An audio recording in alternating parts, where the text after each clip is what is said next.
now. Okay, so how much do you know? Tell me how much you know about Drakengard 1 and what happens. About Drakengard 1. Yeah. Fuck me. Save Princess. Yeah, that's about it. Yeah, that sounds. The big fucking dragon, soul bonding with the like guy. Yeah. Uh, So and, and that's about it. that's fair. So Drakengard 2, it takes place about, I think it's 20 years? Is it 2 decades? I think it's just under 20 years after the first ending of Drakengard 1 specifically. Yeah. In a slightly Is, altered timeline, and I'll tell you the reason why it's slightly altered later, because it's fucking stupid, but it's very funny. isn't the guy who's essentially Guts? Isn't he like from the first one? Yes, his name's Kaim. He's the protagonist of the first game. He's the one who soul bonded with the dragon. Yeah, he touched tips with the Yeah, they dragon. were both gonna die, so they touched tips and they both survived. But just like Deku and Bakugo. yeah, it's so cute. Ooh. Yeah, but they touched tips so they could live, and there's a price for it. So Kaim's was his voice, so he became a silent protagonist. And the dragon, who's called Angelus, spoke through him. So all you really need to know in Drakengard 1 is that happened. The princess, she's actually a goddess. That's Kaim's sister, Furiai. She was a seal, basically, to stop eldritch horrors coming into the world. All the seals got broken and she died, but they fixed them. And Angelus, who's the name of the dragon, I can't remember if I said that already, she became the seal. Because they were like, well, no one's gonna kill a dragon. So she became a seal for Kaim. Because she was like, well, I don't really like humans, but you're not so bad. You're one of the good ones, she said, basically. Whoa! Whoa! and the world was saved, smile. Until Drakengard 2. So they did kind of wise up a bit, instead of just leaving the seals like just in random places where anyone could destroy them. They blocked them off in certain places and made like a whole system of knights to protect them. And you play as Noe, who was a feral little boy who was raised by a dragon called Legna. He's a blue dragon.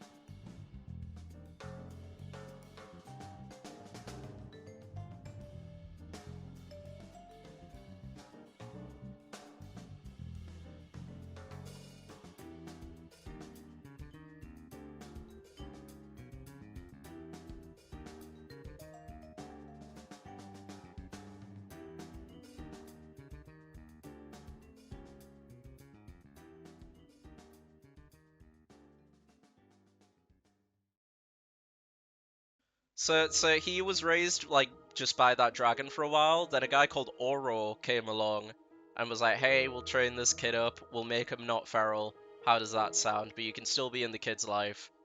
You know, that sound good.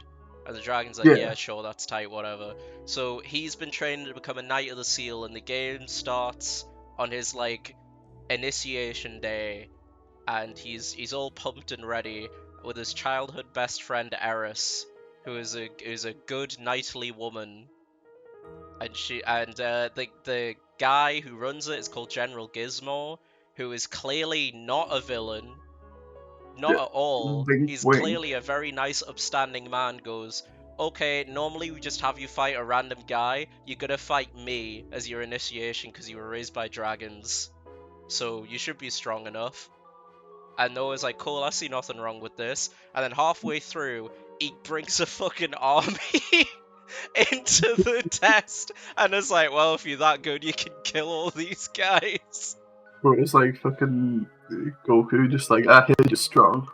Basically, so he wins, and everyone's like, oh, okay, cool, he just must have extra faith in you, that you're so good.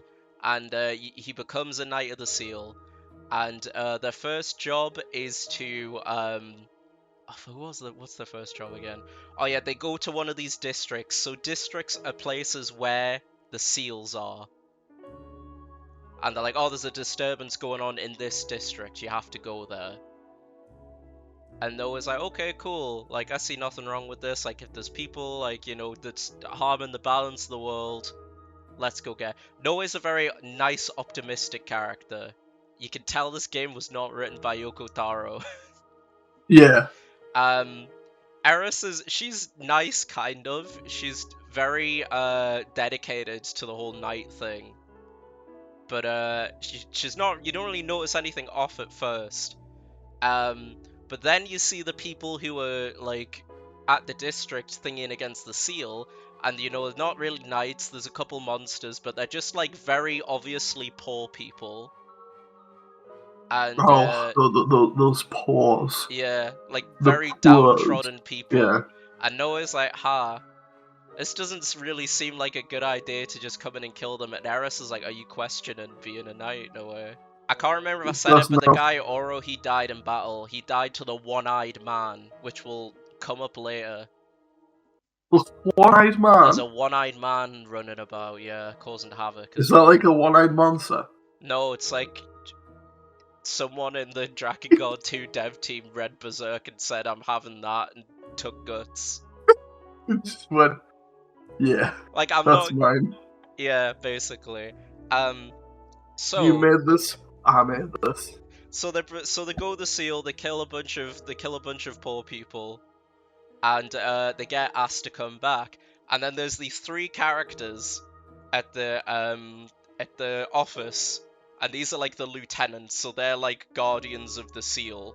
They're big boys, and they're very obviously not villain characters in the way that they're all fucking creeps. Nudge, like nudge. There's a gothy kind of lady that everyone doesn't like. Hold on. Her name's Hanch. Sure. Hold on. I can send you a picture of what she looks like if you want. Hold on.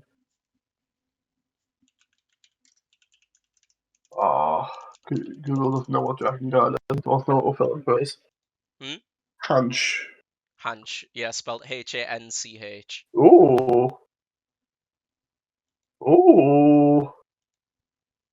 I'm in, yeah. Yeah, no one likes her. Oh. But that's because she talks like a British witch. They're all British. I could change her. Then there's another guy called, what's his name? I think it's Yane. And he's like the femboy character. Oh, hold on. He's the femboy of the piece. Yeah. I think that's his name. I might be wrong. I really can't remember his name because he left the least impression on me. Is it Yaha? Oh yeah, it is Yaha. It is Yaha. You're right. You see, I've got Dragonpedia open. He's a blonde guy. I think he's got a top hat. Well, it looks like fucking a mix between Prince Charming and Blackwad. Yeah, kinda. Do you know what he looks like? You know the guy in Pokemon Sword and Shield, the rival character from the first DLC? I saw a younger photo of him, and he, like when he was a kid. I think that is anyway, and he looks like fucking Rickett from Berserk. It might be. I can't remember if they actually show what he looks like when he's younger. They do for Hanch, I know that. No, he looked like fucking shit. What's the one that's alive? The one that's alive. I mean, there's only 3 of them. That's true. That's true. Other than Griffith, actually. Yeah. No, you're right. It's Rickett. Yeah. Okay. And then there's another one called, I think his name is Zangpo, and he looks like Danny DeVito with the, you know, those big what are they called? They look like shovels, but you use them for like pizza ovens. Oh yeah, I see. He's got like a big red one of those. He looks like someone else. I'm trying to. He looks like a ginger Danny DeVito. He looks like a fat berserk character. Yeah, so they're like, so Gizmo's like, okay, you two, you gotta go with the little dwarf man to this district, And he doesn't want to go. He's like, he talks like this, right? He goes, "Do I really have to go? Or do you want to?" Please, mistress, grab a cooch. Yeah, he talks like that. Bearing in mind, this is very stupid that he doesn't want to go. And we'll get to that later.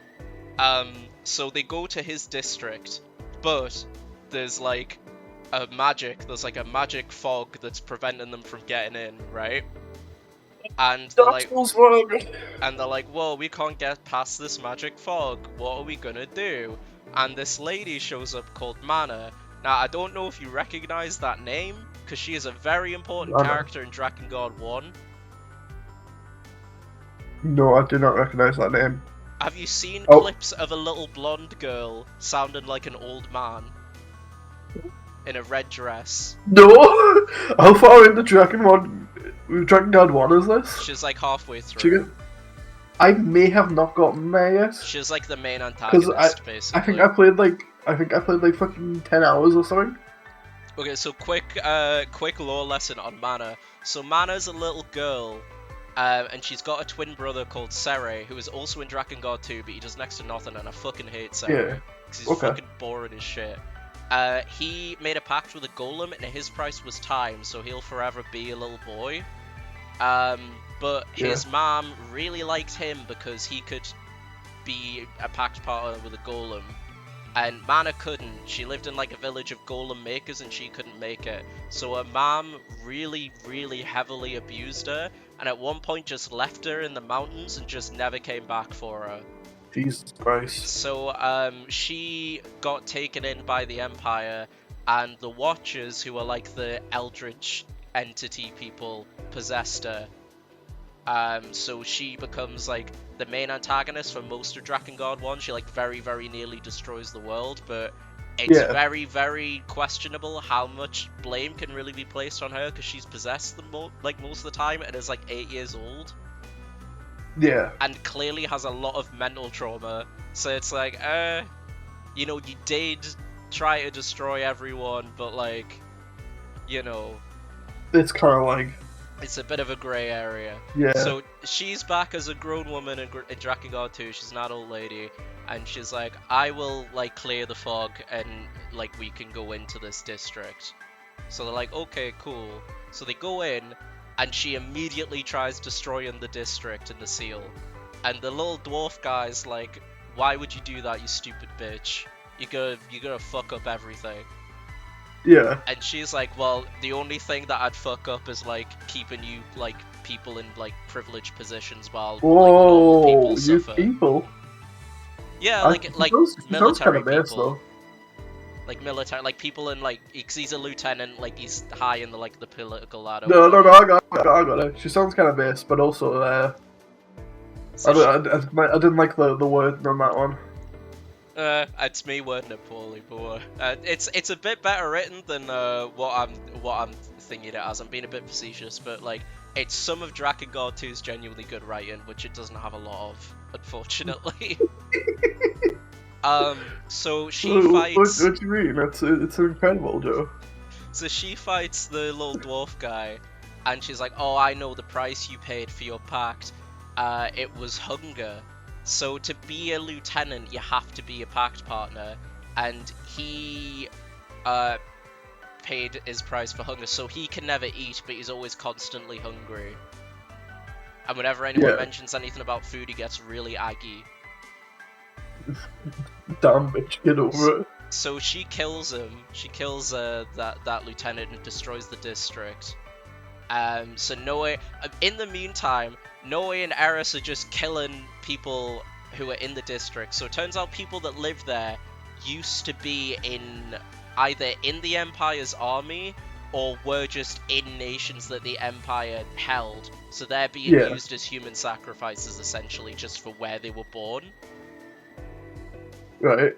And Noe's like, guys, I don't think this is a good idea. The whole time that he's killing the fucking Imperial people who are like, oh, we'll like think you as a distraction for you, Lady Mana, like, you're the only chance we have at survival. And Noe's like, guys, are we the baddies? the whole time. Hans. And Eris is just like, kill them, kill them, kill them, kill them. Like, they're savages. It's like, bro, come on. So... You use a little fucking... a little bit of brain power. It's that he knows it's bad, he's just got no backbone. Yeah. It's not even like I've been raised to think like this is like, you know, this is the It's like, more way just, things I should don't be. want to talk out. Yeah, pretty much. So they eventually catch Mana and put her under arrest. And Noah's like, I mean, yeah, she did kill him, like the lieutenant, but it wasn't self-defense. He did hit her first. Yeah. And Eris is like, she killed a lieutenant, shut the fuck up, we're gonna kill her. Well, it's actually, no, she's not up, it's like, it's not up to us, it's up to the general what happens to her, but I hope she dies. Mana's like, you can't, but okay. So eventually it comes out, and Eris and the general are there, and he's like, well, she's got to be put to death. And Eris is like, okay, what do you want? Do you want a quick, like, beheading, or do you want to be burned at the stake? And Mana's like, I want the slower death, I want to be burned at the stake. And Eris is smiling like a fucking goblin the whole time, right? And she's like, okay, That's cool. delightful. And bearing in mind, they know Mana's like a magic user. And obviously dragons and stuff breathe fire. They don't see anything wrong with her being like, okay, she wants to be in a place where there's going to be a large concentration of fire. They're just like, oh, she wants to be a bad bitch. Let's see where this gets her. So they burn the stake, and she just controls the fire, and then, like, blasts it out and escapes.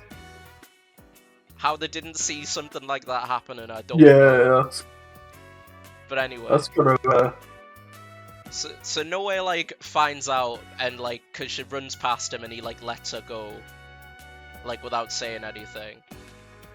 And, Yeah. And the general, he never liked, Noe anyway. Cause there's, like, scenes of him, like, talking to himself, being like, oh, I fucking hate that noise, fucking ballad. I'm gonna get him. But it's like, oh no, like at this point they still think he's an upstanding man, he's an upstanding citizen. Yeah. So he's like, oh, no way, why don't you come to my, like, my quarters and we can have a drink over how well you've been doing. And he's like, okay, cool, that sounds nice, thank you so much. And he makes a drink for him. And he's like, oh, thank you. And I'm not kidding, this is like basic, this is like, I'm paraphrasing, this is like an exchange they have. He's like, oh, thank you for, like, invite me in for a drink, sir, and let me talk to you one-on-one. He's like, shut up and drink your drink now. And Noe sees nothing wrong with this. He's like, okay. You know, do you really want me to drink my drink that bad? It was poisoned. Gasp.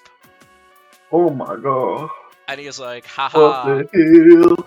Do you want to know something real cool? I poisoned your dad just like this. Anyway, so not good as well. So Noe gets poisoned, right? Yeah. He hears his dad get poisoned, and he goes Super Saiyan Blue. He gains blue powers, and it's not explained for like 3/4 of the game. And he like stabs Gizmo a bit, but not enough to really hurt him, and then goes out of it straight away. Then Eris walks in on him stabbing him. Bearing in mind, he is obviously hurt from being poisoned, but he's still like cognizant enough to speak. He doesn't go, like, she's like, what is the meaning of this? He doesn't go, oh, I've just been fucking poisoned. Or like, the general just tried to kill me. He just goes, Eris, I'm sorry, and jumps out the window. It doesn't explain anything, doesn't use his words, he just jumps out the window. No. What a guy. And you play through a level of him running through the castle while poisoned, and it's exactly the same, except your health drains constantly and there's a green overlay. Yeah. So, you go to your dragon's waiting outside. And Legna's like one of the 2 new characters I genuinely really like. He's genuinely quite funny. He's like, oh, what the fuck have you done now, Noe? And he's like, oh, we can't stay here, I'm not a knight anymore, we need to go somewhere far away. And he's like, well, I didn't plan on eloping just yet, but I suppose now's better of a time than any. Like, let's go, you little troublemaker, you little tinker. So they go, and he's like, oh, I'm gonna go back to the place where I grew up and was found. They'll never think to look for me there. Scratch his head. He goes there. Guess what? They're fucking waiting for him right there. Fucking dumbass. So Gizmo tries to kill him again. It doesn't work, but then Mana comes in and saves him. And then they work together. They're working together now. And Eryth is like, that fucking home wrecker taking my man away from me. Not like thinking to consider her, this person that's fighting against this big organization I'm a part of, and like my childhood friend that just left. Like, let's not look deeper into this. She's just like, that hoe took my man. So that now the whole thing is just, oh, we need to go and destroy the districts now. So Noe's kind of on board. I think the story wants you to think he's on board, but he questions it every fucking other sentence. But to be fair, every other sentence he is just questioning something else. Like, I talked about it to you privately, but I'll just say it for like now. Like 90% of Noe's dialogue is, what is this thing? Well, Noe, this is the explanation to this thing. I see. So that's what this thing is it? And like, I've got... It's fucking Raven, fucking the last Eva film. Yeah, it is. And like, I can suspend my disbelief for like exposition shit like that pretty hard. Like, that generally doesn't bother me that much. Yeah. But in this game, it's really, really, really overused. Yeah. And it's like so noticeable. It's like, fucking hell, come on, man. Like, try working like some of it just like naturally into dialogue. Don't just have Noe ask everything out like he's an audience surrogate. But anyway, so they go to the next district, which is like the District of Water, and that's the goth bitches district. Oh, my queen. And she's like, hello, guess who poisoned you? It was me. Does she actually sound like a fucking... Yeah, she does. Stereotypical fucking witch hag. Yeah, she does. But there's a reason for that. Hello, little guy. I will feed you worms and gremlin things. Yeah. So there's like meant to be like a reason for it. So her pact, she has like a Kelpie as her pact beast. Also, because every district, like every lieutenant has a pact partner, they're all meant to have a beast. The little dwarf guy, he does have one actually. He has Ifrit, but it's just never used in the game. There's like concept art of it, but I'm guessing it got scrapped in development, so you just never see his. So as far as like, you know, in game, he's just a little man with a shovel. Yeah. But hers, you actually do have a boss fight with Kelpie, and it's alright. But her she nearly drowned when she was a kid, so she made like that pact deal with the Kelpie to stay alive. And her price was a charm, and I think it's meant, the implication is meant to be like, she's just an unpleasant person to talk to, because like, she doesn't look bad. Like, if it's meant to be physical charm, listen. Is this the goth girl we're talking about? Yeah, this is the goth girl. Yeah, she's got a grasp on me. Yeah, like, come on, she could come on. Yeah, she could. But she does act like a bitch, to be fair, in the story. Yeah. And she's I could change her. That's fine. And so you beat her in the boss fight. Whoa! Whoa! Smack her around some on your dragon. Whoa! And she's on the ground dying, and she's like, everyone used to call me Sunshine. Everyone used to love me. And she dies. What the fuck? Yeah. That's kind of fucked. Yeah, like, no, she's genuinely one of the better villains. Like, she's probably my second favorite villain in this. Like, I genuinely like Hange. I think she's well done. Yeah. Cause it's like, I don't feel bad for her, but I do like pity her, if that makes sense. Yeah. But like, you just don't really get enough time for it to really develop. But like, what little you get, I do quite like. So she dies, and the seal's broken, and you move on to the next district, right? Yeah. So they go to the next town, and they're like, we don't know where anything is. We don't know where this next we don't know where this next district is. What are we gonna do? And they get literally mugged in an alley by some just randos, by some random jobbers.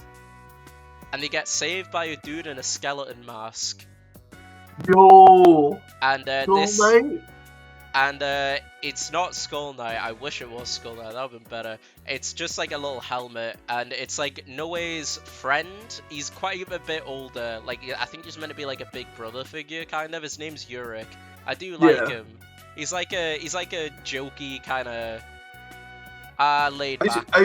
I assume the Skull Mask was meant to be like you remember Skull Knight? Yeah, I'm pretty sure it is. So he used to serve in the military, but he left. He went AWOL. I don't blame the guy. The person who fucking in this game like just going what berserk but different. Yeah, I mean, I'd also go. Man, Guts is cool as fuck. Let's put him in the game. Well, we're gonna talk about that in a minute. So Eryth saves them, and he's like, "Oh, I'll come with you guys," like saying he becomes a party member. And then as they're about to leave town, who else shows up but the one-eyed man? Oh my god. And it turns out the one-eyed man is Kaim. Yeah. And Kaim was always inspired by Guts. But he was his own thing in Drakengard 1. Like, yeah, but he's just Guts in this. In this, yeah, he's got the massive sword, obviously he's got the one eye. And he's just the long flowing cape, and he's got a big fucking cape, and he's just completely feral in Drakengard 2. Like he sees Mana and just starts grinning like a fucking freak. My guy. And Mana like starts having a panic attack at the sight of him because of the events in the first game. We almost don't really like fucking Black Swordsman. Yeah, like really. And he like kills a bunch of the guards, but Eryth holds him off, and they end up escaping on the dragon. And they're like, "Oh, that guy, he's pretty strong. Like, I wonder what he wants. I wonder what he's after." And Mana's acting like she just basically goes catatonic for 5 minutes. Yeah. And they're like, "Well, while Mana's like out of it, we better like look around and like see what we can do." So they end up going to the other district, which is run by the femboy guy from before. The guy who you said looked like Rickett. Yeah. And him and Eryth have a history. Oh. They have a history. So his pack partner is a bunch of gnomes. Huh? That just a group of gnomes. Little fucking fellas. Just little gnome, and like the boss fight is just having to fight and just kill a bunch of little tiny gnome fellas. It's like the fucking Ewoks and Force Unleashed. It is. And then they fuse into like a plant monster. It's really weird. Yeah. But his packed price was, I don't know. It's really weird. In like the English translation, it's described as like his luster. So like, I think it's the way it's kind of described is like him and Eryth had a history. They were good friends, but he very much liked Eryth more than a friend. And it's implied if you look in his eyes directly, he can like hypnotize you essentially. So it's implied that he hypnotized Eryth on one occasion. Yeah. And then because of that, Eryth was like, get the fuck away from me. And then Eryth was the one person he wanted, and he ended up pushing him away because of his packed price and his need to like have everyone. It's kind of Griffith-esque now I think about it. Like, he felt that like he wanted one person, he ended up pushing that one person away. So yeah, Yaha's a bit of a weird character. Like I wish we learned more about him, because I like Eryth. I think Eryth is like, him and Legna are like the only good new characters. But you don't really learn much about him before he dies. But Eryth just says, don't like look directly into his eyes. Like, I've had like a personal experience with it, and like it'll make you do what he wants. Like, don't do it. Yeah. So he dies being like, oh, I wish that like I could be more to you. Like, you still look so like beautiful now. And Eryth's like, well, you know, we were friends, but you spoiled it, didn't you? Bro's, So- bro's horny. Yeah, bro was too horny and he paid the ultimate price. So they raid his tower or whatever, and it turns out Gizmo's like a shadow person. Like he looked like a normal dude the whole time, and then like his armor fell off, and he actually looks like, you know, the shades in Near Replicant. Yeah. He looks like one of them, but there's like no relation. I'm like 99.9% sure. There's no like lore connection. It's so weird. Near Replicant's the only one of the like Drakengard Near series I've like played, and I've like 100%ed it. I mean, it is the best one in my opinion. That's Although what it's I'm really saying. good, don't get me wrong, but like, Replicant's just a way better story, I think.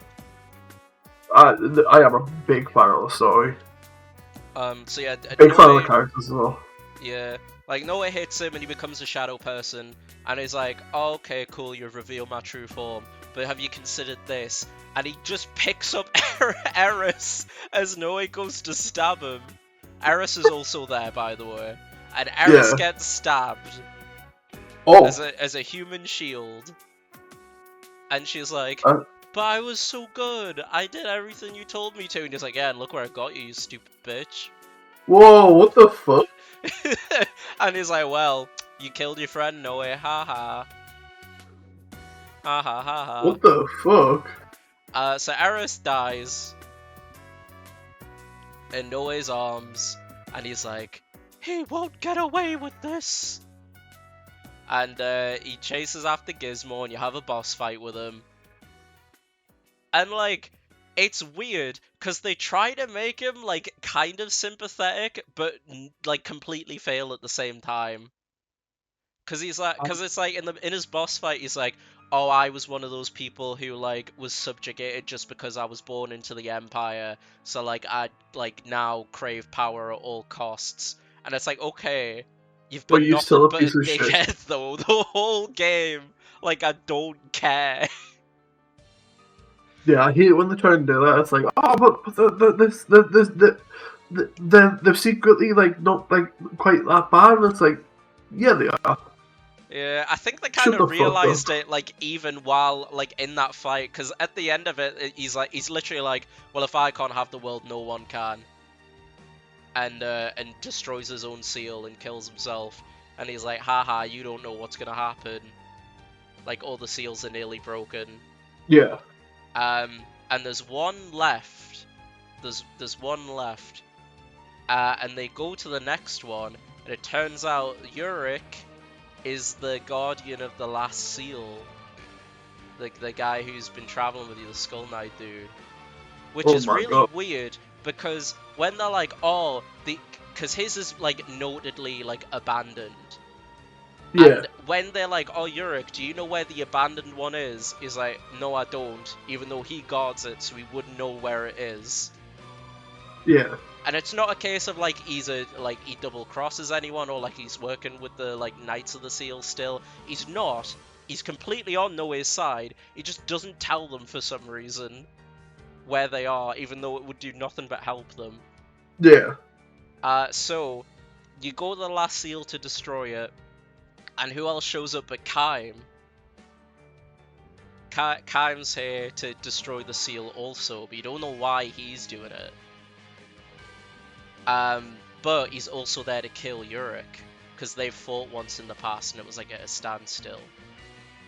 And you learn that Eryth's pact price was his life, so he's immortal basically. He made a pact with the Reaper, but all his like physical wounds still show on his body. You never actually see them, but he does scare off people like in cutscenes, like by showing them like his chest, and like you never actually see what his chest looks like or anything. But that's his pact price, and he's like, oh, when, like, I'll distract, like, Kaim, when, like, my Reaper comes out, if you hit him, I'll die. And, like, the seal will be broken. And Noah's like, but you're my friend, I don't want to kill you. And he's like, I'm in so much pain, dude, I've had enough. I've lived for so long. Like, I've had enough, I can get Kaim away from yous. Like, it's nothing but a net positive. Come on. So you have a boss fight with Kaim. And it's pretty good, actually. He has, like, all of his abilities from Drakengard 1, so it's quite cool. Plus his new big swingy sword moves. The big bug sword. Um, You swing sword and it go bang. So you fight him.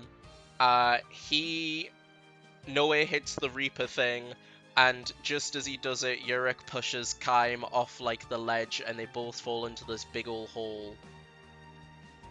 And it's like, oh well, that's Kaim taken care of. But like, it's not clear what the seals are actually for at the moment, or like why Kaim's trying to destroy them, or what exactly is going to happen when they are destroyed. Yeah. But through the game, you like get little glimpses of Angelus from the first game, like calling out for Kaim or just screaming in pain. And once all the seals are broken, Angelus is like brought back into like the material world, I guess. Like she's not a seal anymore. She's living in the material world. Yeah, she's a material girl, you could even say. But you could say that, yeah. But she's completely fucking mind broken now because of the pain of being like the seal. I've read things, but I'm not sure if this is canon or not. So there's an old dude called Verdelay in the first game. He's like a priest character. And he is really racist against all fantasy creatures. Like, whenever you're playing as Kaim and you're killing normal knights and stuff, he's like, oh, please have mercy, you know, they are still soldiers, like, they're just doing a job. But whenever it's any sort of Final Fantasy creature, whenever it's any sort of fantasy creature, like a gnome or a troll or whatever, he's like, kill them, like, leave nothing left of them. So he's dead by the time of Drakengard 2. But he went back and made the seals on Angelus just more painful, like periodically for no reason. And from what I've read, it's one of two reasons. It's either just his speciesism coming through, or he's like suffering from dementia because he is really old, and he's just forgetting that he applied the seals in the first place and just doing it again unnecessarily. I don't know which of these are true, if either. I think the dementia's funnier. Dementia is funnier. Someone should clip that. Man, Dementia is really funny. Dementia's epic. But so anyway, the seals are broken on Angelus and she's freed, but she's completely feral, and she just wants to destroy everything. She's just gonna like burn the whole world because she's the most powerful dragon. So you have a boss fight with Angelus, and Legna's like, whoa, I've never like seen a dragon so strong. She looks more like a demon than a real dragon. But because Kaim can like speak through like dragons' minds, he's like still alive. So yeah. he speaks to your dragon, and he's like, oh, please kill Angelus, like she's suffering, like please like put her out of her misery. So that's why he's been going around destroying the seals now, because he wants to free Angelus so he can put her out of her misery, basically. Because like he could hear her like suffering the whole time. So that happens, you kill Angelus, and genuinely, really, it's honestly my favourite bit of the whole game. Angelus, like, crash lands and, like, starts burning up, and Kaim kind of, like, hugs her head and, like, burns with her. And you don't hear him say anything, but, like, she says, oh, is it over now, Kaim? And, like, you see, like, words come up on screen, it's like, oh, it's over now, we're together. And it's the first time, like, and the last time ever, he, like, genuinely smiles. It's like, he smiles, like, genuinely at Noe, and they both, like, burn up in, like, ash and disappear. It's a really, really effective little moment. So it's like, oh, like, you know, sweet. They've both had, like, a hard time of it, like, even though Kaim is objectively a bad person, but, like, at least they're, like, not suffering anymore. Like, Angelus didn't do anything to anyone, really. Like, Angelus is fine, but... you know. So they die together. But I guess just exposure to being around Kaim, Mana's just fully, like, cuckoo for Cocoa Puffs now. So the reason why she's so scared of Kaim is because in the first ending of Drakengard, Mana's the... Oh no, is it Mana or is it a worm? I don't remember. As in like W-Y-R-M, it's not a big wiggly worm. Yeah. One of them's the final boss. You either fight a giant mana or a worm that she summoned. I don't remember, but anyway. They don't kill her in that ending, even though she's like begging them to. Angelus is like, nah, you're gonna live and you're gonna feel the full weight of like everything that you've done. So Kaim basically just took her around the world, showed her bad places, and was like, that was your fault, that was. So he just did that for like years. Yeah. But he grew kind of attached to her, but not really. But obviously Mana's hating this the whole time and just wanting to die. Because, you know, it wasn't fully her, it was, you know, the Watchers partly, and like because of her trauma.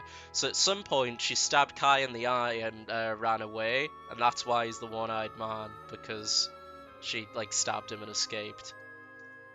And that's why she's breaking all the seals now as like a way of atonement for what she did in the first game. Yeah. Just to try and make up Watchers then. Yeah.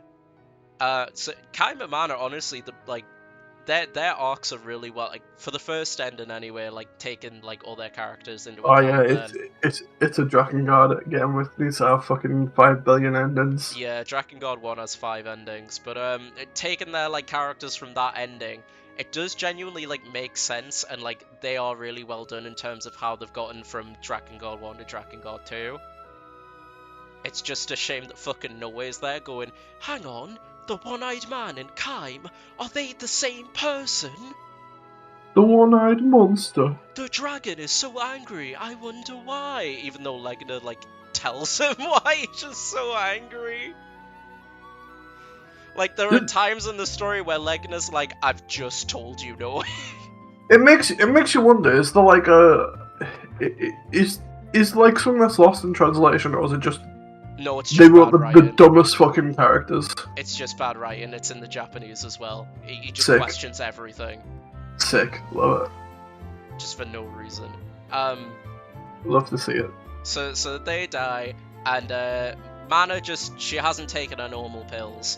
She's just like going, oh, Mummy loves Sere, she didn't love me, he, but the gods love me, I'm a good child. You know, to her, the Joker was just a regular. The crazy frog was Just a just a regular- normal frog. And I'm not The kidding. Joker was just. I'm not kidding. Like, she's obviously having a psychotic break, and Noah's like, Mana, please be quiet. Like, now's not the time for this. I wonder what she's talking about. Yeah. And it's like, oh fucking hell, Noah, come on. Have a bit of a brain. So now all the world is fucked up and red. Or the sky is red. It's basically as if like there was a big like barrier like protecting the world from what it actually was, and like now all the weird entities are all coming in and everything's going crazy. Like, turn the fucking world into like the sky from fucking Caleb. Yeah, and Noah's like, the sky is red now. How unusual. Fucking hell. But Legna's like, well, there's only one solution to this. We've got to go to like the tomb of where dragons came from, obviously. And it's Yeah, like, of course. It's like, okay, but why the fuck do you know this? But I mean, that actually does get explained. But do you not know why he knows that? because he's Joe, a clever Joe, everyone knows that. Everyone knows that you gotta go. Everyone knows that. You gotta go to the dragon. You gotta go to the dragon tomb when things You are gotta go to the going dragon kooky tomb. crazy. You've always gotta go to the dragon tomb. So they go there. They go to the dragon tomb. They kill some dragons, and Or as I like to call it, the Dragon Dune. the Dragon Dune 2, Dune Part 2 out now. Ah, I said goon. Oh, Dragon Goon, the Dragon Goon Cave. Yeah. So they go He's got his goon station in there. He's got. You know what? He probably does, because right, it looks like just a normal. It just looks like a big floating relic, right, on the outside. Yeah. And then once you get in, it's all super sci-fi, and it's like everything in recorded history is written here. And it's like, oh, okay, cool. Bro's watching fucking porn in the scriptures. In the ancient texts, in the ancient sci-fi The ancient text teaches you how to jelk. And they're in there, and it's laying out everything about, and like Noah's like, or like the whole game been called like the Child of Dragons or the New Breed. It's like the new breed will rise up and destroy the gods, and I'm not kidding. He's like, I wonder who that could be referring to. It's like, huh, Yeah. what a mystery. And Legona's like, come on, you fucking idiot. Like, it's obviously you. It's like, I like how the characters are getting, like, just as annoyed as, like... Yeah, Legona just becomes increasingly annoyed with him. Just come on, bro. Being like, this is obviously referring to you. And he's like, what? Me? But I'm a human. I'm a human boy. I don't know how to explain it exactly. I know this is the case with like all of like the Nier / Drakengard like universe, but it's like it's cyclical. Like I think this is something that's been revealed recently in like the mobile game. I don't know, but like everything about like everything that happens is cyclical. So like it's all happened before, and the sci-fi tomb is like, oh, only the new breed can stop this, that was born from like one couple and like this seed of resurrection, which is weird because, right, so you know how I mentioned at the start that it's in a slightly altered timeline? Yeah.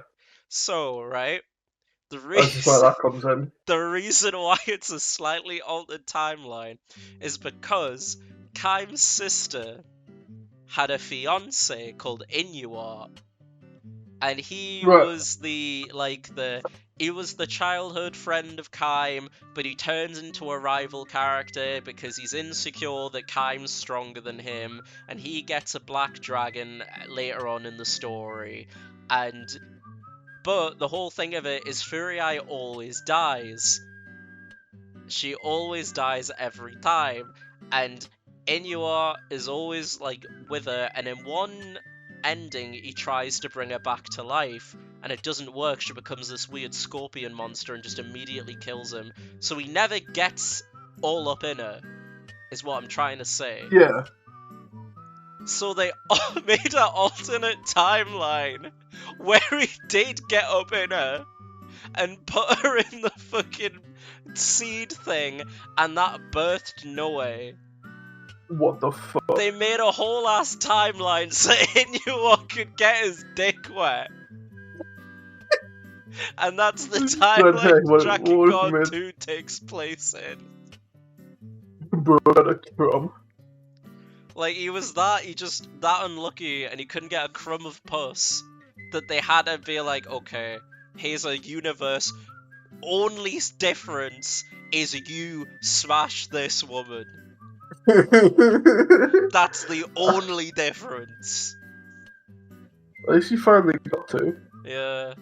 So that's why Noe's special, quote unquote, because he was made in this big seed thing which was made by the gods, and also there was a dragon present. Now, in Drakengard 1 there's a black dragon, and that's the reason Kaim hates dragons at first, because the black dragon killed his parents, and Inuart makes the pact with the same black dragon that killed his parents, and Legna starts off blue in Drakengard 2, but he turns black over the course of the story, so he's the same black dragon from Drakengard 1. And he's like, I witnessed like the love between a couple that was never meant to be, and that me seeing that they loved each other and this big egg thing made you, Noe. And that's why you're special, that's why you've got dragon powers, and you can go Super Saiyan Blue when the plot says you can. Do you reckon they, like, decided this, like, after they actually put it into the game? I've got no fucking clue. I've got no clue. It feels like they kind of went, they'd put it out to like get like someone to test it out, and then they kind of just went, "Why the fuck does he turn blue?" And they went, "Shit."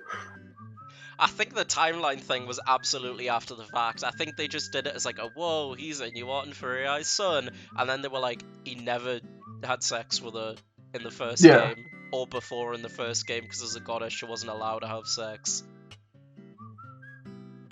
It does feel just like a shit moment. Yeah. So Noe finds out that he's this, you know, he's the chosen one, and Legna's like, okay, now you know this. You can't like interact with any more humans anymore. They're insignificant. Let's go destroy the gods. And he's like, well, no, I want to be a human, and I love being a human, and I love my friends. And Legna's literally like, I don't care. The sci-fi goon chamber said you're gonna do this. You're gonna do this. He's like, you can do your stupid human shit all you want later. We're gonna go kill the gods now. The sacred gel test. It literally is like, you cannot go against the sacred jelk texts that have been crusted shut with years of coom. And he's like, I'm sorry, Legna, but this is goodbye. I can't follow you anymore. And hey yo, what that's done, tablet do. But so just before that, because Mana's still having a little fit, and it turns out she's still possessed by the Watchers. Like, she's still got residual possessions. Like, oh, she's still residually possessed, rather. Because she starts talking in an old man voice. Like, she starts talking normally, and she goes, I'm a girl, an ordinary girl. And so Noe just... Because that's the Watchers possessing her. And they, they sound like old men. And it is kind of creepy, but it's way funnier in Drakengard 1 because she's literally 8. And she's like talking like just a normal little girl. And just periodically it'll be like, the Watchers dance. La la la la la. La la la la la. She's having a little fit. And Noe just gains the ability to go into her mind. It's not explained. It's nothing to do with the fucking goon chamber holy text prophecy. He just is like, I'm going to save her, and enters her brain. So then he goes into her brain, and you get taken to Drakengard 1, and you have to fight a bunch of child manners with red eyes and little knives. And that's meant to be like imagery of the Watchers, like, that is still in her brain, possessing her. Yeah. So you kill all them, and she gets unpossessed and untraumed. And she's like, whoa, that was really cool. If only everyone could have that. Also, you know how Eryth got stabbed? Yeah. She's just alive somehow. She just comes in after, like, before he enters Mana's brain, and is like, I live, bitch. They forgot. It's just like, damn. It's great that being stabbed didn't kill me, but, like, what are we gonna do about Mana? So he frees her from her possession, and then it has, like, a little FMV cutscene where she's on the floor, and she's like, oh, and he goes, I want to save you, and kisses her, and kissing her unlocked the full power of Super Saiyan Blue. I don't know how, I don't know why, it just does. And then you fight Legna as the final boss, which is kind of cool, because it's like the only time the whole him questioning everything works, because he's like, did you really only, like, raise me, like, to use me? Like, did you, like, know how much I would grow attached to you? Like, is there any other way around this? It's like the one time him constantly questioning things works, because it's like, oh, I want, like, anything else but to fight my father figure. But, like, he spent the whole game doing it, so it's kind of fucking annoying. Yeah, I got that. But you play as Super Saiyan Blue, Noe, and you kill Legna. And he's like, oh, you finally surpassed your father. Like, if only you weren't so sentimental like him. But he's talking about himself. And it's like, that's nice. So the world is saved because he beats Legna somehow, even though Legna had nothing to do with the world being all fucked up. Yeah. Just it happens to be saved, and they're like, oh, we need a new seal. We need like a new goddess of the seal. And Eris is like, I'll do it. It's cool. I will lock myself away in this thing, and that will be that. And Mana's like, well, we did manage to stop the apocalypse, but I'll never consider it winning until like Eris is freed and can live life as a normal woman. And that's ending A. Yeah. So there's 3 endings in Drakengard. There's Drakengard 2. There's A, B, and C, right? And with literally every other one of the games, playing through them, you know, it is substantially different. You do get a lot, like, the gameplay may be similar, but you get a lot of different scenes and character interactions and dialogue. I assume it's like exactly the same. Yeah, like, gameplay-wise, it's pretty much the same. Sometimes there are new levels and environments, but it's, like, pretty much the same. Drakengard 2, you get 3 new cutscenes until the very, very end. There's one about a knight saying that he doesn't like Noe. I literally can't remember what the second one's about. And the third one is when Eris was on her period. Huh? I'm not kidding. Huh? I'm not kidding. Why? I don't know. It's like a I think it's a flashback. No, because present day she's on a period, and then there's a flashback, and he's like, I'm going to be there to save you, Eris, because I'm a man and you're a woman. I'm not kidding. That is how. That is a quote. That is a direct quote. And she's like, I want to be a knight, but I will continue to bleed like this for the rest of my life, and my boobs will get bigger. Oh my god. I don't know how much longer I can be a knight while my tits are so big and milky and voluptuous, and I'm bleeding from my puss. And Noah's like, well, I'll save you because I'm a man and you're a woman. We saw that one scene from Berserk. Kinda, except not written well. Yeah. Because in Berserk, it's like, oh damn, like, you know, Casca's dealing with that and she's doing everything we do, and like being a woman's rough. It's just like, I have periods, I'm gonna have big tits. I wish I was not a woman. Yep, I had periods. And that's literally I have big... only new things until the very end of the game. The rest of the game plays exactly the same. Except you can play as any party member regardless of if they're dead or not in the story. I mean, she didn't have big voluptuous breasts. You're right. That's her own fault, really. She was asking for it. So ending B is, instead of Noe saying, no, I don't want to be a god killer, I want to be a normal little boy. He's like, alright, like, no, let's go kill some fucking gods. Let's go. Yo, let's go. True. And then Mana and the same thing happens where, like, Mana's possessed and he just dives into her brain and untraumas her. But she gets possessed again. Literally after she's just been unpossessed. And she's the final boss of ending B. So you have to just hop on Legna and fireballs her a bunch. For fuck's sake. And the whole seed thing where, like, he was put in, for some reason they've retconned the name, because in Drakengard 1, they're called Seeds of Resurrection. Well, they think they're called Seeds of Resurrection at first, they're actually called Seeds of Destruction. They're literally the same thing in Drakengard 2, they call them the same thing, but they've just given it a name called the Bone Casket, and I was like, oh, well, that must be a new thing. No, that's raw! That's raw as fuck! It is raw, but it's like, it's already got a name, why are you giving it a new name? The Bone Casket.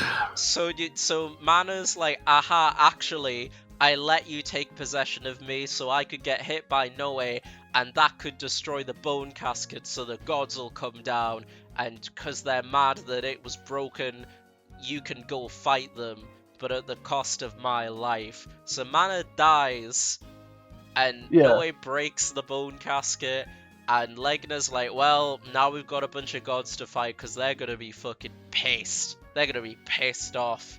And he's like, well, I'm ready for them. Let's go. And then ending C is literally nothing new. At least in ending B. Well, at least. No. There was 3 cutscenes that were new at the start of the game and then a new ending at the end. Ending C is exactly the same, nothing new, but you have to play the whole through the game all the way through again, and the difficulty automatically gets harder each time you go through.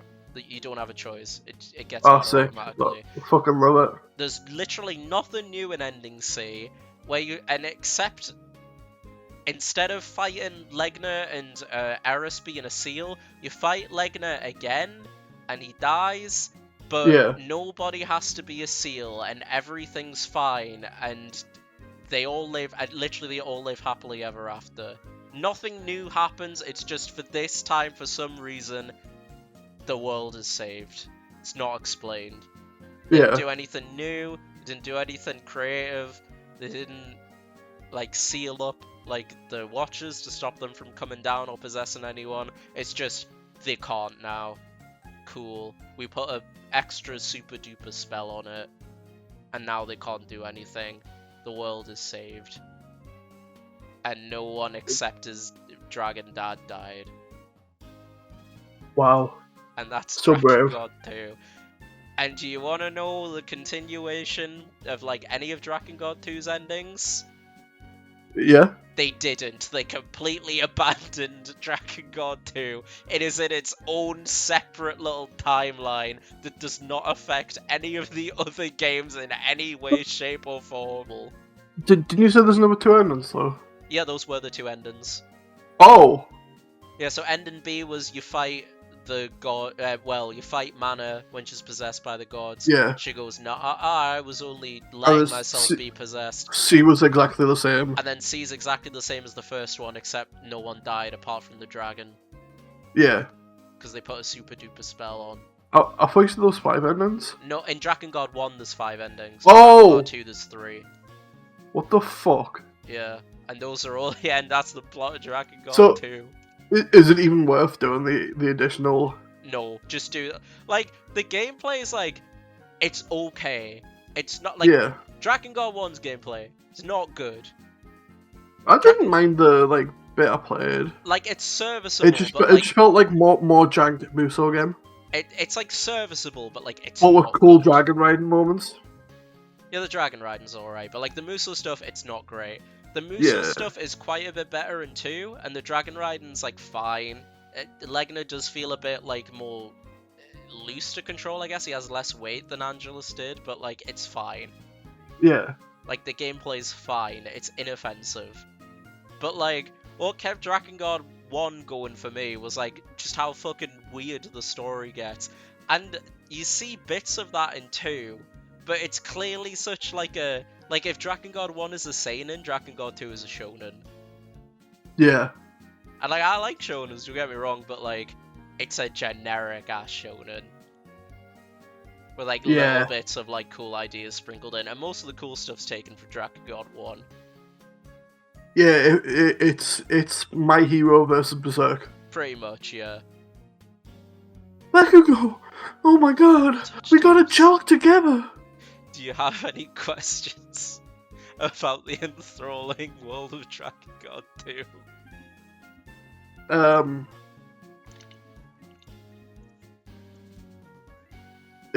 Isn't it not canon about Drakengard 3?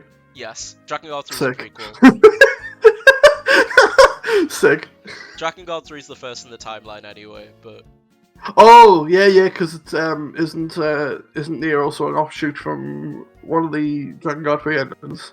No, so Drakengard 3 is the first one, then... Oh no, it's the Drakengard 1 ending, isn't it? Yeah, it's the then joke ending of Drakengard 1. So it goes Drakengard 3, Drakengard 1, Drakengard 1 ending ending E leads into Nier. Drakengard 1's ending A leads into Drakengard 2, and it's just completely cut off.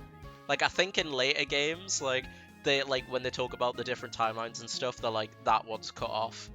We didn't talk about that branch in the timeline. Yeah, that's fair. But no, it's not really connected to 3 at all, because to be fair, 3 is a prequel, but even mentioning stuff, it's not mentioned at all in any of the other games, really. Even in some of them, things from 1 and 3 will be referenced, I think A2's design in general, it's quite reminiscent of, and Kaine as well, it's reminiscent of 0. Yeah. But nothing from Drakengard 2 is ever referenced. That's a little sad, but at the same time, I get it. Yeah, it's sad, but it's like it's understandable. It's not Yoko Taro's game, so he's gonna. Like it's the not only really. one he didn't really. I think he wrote some of like the weapon stories and like some of the like It scenario makes- ideas, but Do we know why they did that? I think they just started it without. I think it's the same as like Devil May Cry DMC, 2, yeah. where they just like started it and didn't tell him. And I they think just it was a went, "Oh, yeah, combination in that of that, and he was working on another game at the time, and they just started Yeah, without telling him. I think to be fair, I think that was the same with Kamiya. Yeah. I think he was working on something else at the time. Was Probably it not Beautiful Joe, maybe? it could have been Resident Evil as well, because Oh, he'd yeah. done He did he'd worked on The first drafts of Resi 4, didn't he?